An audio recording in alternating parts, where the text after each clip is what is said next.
পরীক্ষার প্রস্তুতিতে কোন কোন বিষয়ে গুরুত্ব দিতেন ডাক্তার শরীফ একটু শুনবো। আচ্ছা, যদি হচ্ছে আমি পরীক্ষার টেকনিক নিয়ে যদি একটু বলি, সেটা হচ্ছে যে প্রথমে 3-4টা জিনিসকে আমি মেইনলি ফোকাসে রাখতাম। এক নাম্বার হচ্ছে আমি অলরেডি বলেছি যেটা যে এক্সাম ওরিয়েন্টেড পড়াশোনা করা।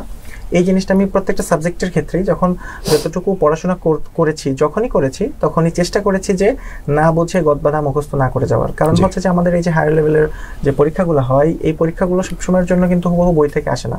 এগুলো বিভিন্ন কনসেপ্টুয়াল প্রশ্ন আসে এবং সেটা দেখা গেছে যে অনেক ডিপ থেকেও ঘুরিয়ে পেঁচিয়ে আসে আসলে। সো একটা টপিকের যদি যেটা আমার কাছে ইম্পর্টেন্ট টপিক আর কি, সেটার কথা বলছি, সেটার সম্পর্কে যদি ডিটেলস নলেজটা না থাকে তাহলে আসলে প্রশ্নগুলোর অ্যান্সারটা দেওয়া কঠিন হয়। সেই জন্য আমি যেটা করেছি সবসময়ের জন্য এক্সাম ওরিয়েন্টেড পড়াশোনাটার প্রতি ফোকাস রেখেছি। যে আমি যেহেতু কোচিংয়ের সাথে যুক্ত ছিলাম, সো ভাইয়েরা যেটা বলতেন, আপুরা যেটা বলতেন, এই টপিকগুলো ইম্পর্টেন্ট, সো ওইগুলার বেসিকটা আমি সবসময় ক্লিয়ার করে পড়েছি। 2 নম্বর হচ্ছে যে কোচিংয়ের যে শিডিউলটা আমি পেয়েছি সবসময়ের জন্য চেয়েছি যে যত কষ্টই হোক, যত কাজই থাকুক না কেন, ওই প্রত্যেক দিনের শিডিউলটা যেন টাইমলি আমি শেষ করতে পারি। তাহলে আজকে যদি আমি একটু বাকি রাখি, কালকে যদি একটু বাকি রাখি, 5 দিন পর দেখা যাবে হিউজ একটা অ্যামাউন্ট আমার পড়া বাকি। এই কাজটা প্রথম একটু প্রবলেম হয়েছে, পরে এটা চেষ্টা করেছি যে ডে টু ডে আমার যে শিডিউল সে অনুযায়ী আমি যত কাজই করি না কেন আমার পড়াটা শেষ করার আর কি যতটুকু সম্ভব হয়েছে। আর আরেকটা বিষয় হচ্ছে যে আমরা যে আমার ওয়াইফ যেটা বললেন আর কি, যে আসলে এটা তো আমাদের দুইজনেরই আসলে মিউচুয়ালি ডিসিশন নিয়ে বা ডিসকাস করে পড়াশোনাটা চালিয়েছি আমরা। সো প্রত্যেকটা বিষয়ে যে বিশেষ করে অ্যানাটমির ক্ষেত্রে ভিজুয়ালাইজেশনটা, যে আমার একটা জয়েন্টের সাপোজ দেখা গেছে যে একটা জয়েন্টের আশেপাশে কি মাসেল আছে, কোন মাসেল কোথায় আছে, এটার যদি একটা আমার পুরো স্বচ্ছ ধারণা থাকে, আমি যদি সেটা মনে করেন যে আমাদের যে বই আছে নিটার অথবা হচ্ছে যে আমি গুগল থেকে সেই জিনিসগুলো একটু দেখে নিই, মাথার মধ্যে সেট করে নিই, তাহলে যেটা হয়েছে যে কোনো ধরনের প্রশ্ন আসলে ওইটা কিন্তু আমি পারবো। কিন্তু যদি আমি জাস্ট না বুঝে মুখস্থ করে যাই তাহলে দেখা গেছে যে মনে থাকবে না ঠিক মতো। সো কোনটা কোথায় আছে এই জিনিসটা একটু ভিজুয়ালাইজেশন করে পড়ার চেষ্টা করেছি, এই জিনিসটা খুব ইফেক্টিভ হয়েছে। তো আমার কাছে মনে হয় যে আরেকটা ব্যাপার সেটা হচ্ছে যে সবসময়ের জন্য যেটা আমি আমার গুরুজনদের কাছ থেকে শুনেছি, সেটা হচ্ছে যে পিতামাতার দোয়া এবং মানুষের মুরব্বীদের দোয়া নেওয়াটা, এই জিনিসটা খুবই গুরুত্বপূর্ণ। সাথে আল্লাহর ইচ্ছা তো থাকতেই হবে এবং নিজের মানে সর্বোচ্চ পরিশ্রম, এই 3টার মিশ্রণেই আসলে একটা রেজাল্ট আসে আর কি।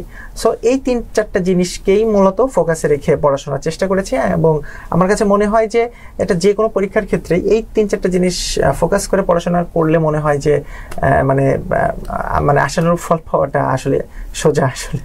ডক্টর মন, আপনি বলেন পরীক্ষার প্রস্তুতিতে আপনি কোন কোন বিষয়ে গুরুত্ব দিতেন, পাশাপাশি একটু সংক্ষেপে বলবেন পাশাপাশি পরীক্ষার হলে আপনার কি কৌশল, বিশেষ কোনো কৌশল ছিল কিনা, একজন পরীক্ষার্থীর কেন্দ্রে আসলে সময় ব্যবস্থাপনাটা কেমন হবে? আসলে জি, আমার এই প্রশ্নটার উত্তর আমার হাজবেন্ড যেভাবে দিয়েছে ওরকমই, কারণ আমরা যে কোনো বিষয়ে পড়াশোনা আমরা একটু ডিসকাস করে করতাম কিভাবে করলে ভালো হয় এভাবে। তবে আমি যদি বলি যে সাবজেক্ট ওয়াইজ আমি কোন বিষয়গুলোকে গুরুত্ব দিব, একটু ডিটেলসে যাই, তাহলে আমি বলবো যে যেহেতু যারা এফসিপিএস পার্ট 1 সার্জারিতে দিবে তাদের ক্ষেত্রে ছোটবেলা থেকে অর্থাৎ ফার্স্ট ইয়ার থেকে অ্যানাটমিটাকে একটু বেশি গুরুত্ব দেওয়া উচিত, কারণ এখান থেকে একটা ভ্যাস্ট অ্যামাউন্ট অফ কোয়েশ্চেন আসে এবং ভিজুয়ালাইজ করে পড়া উচিত।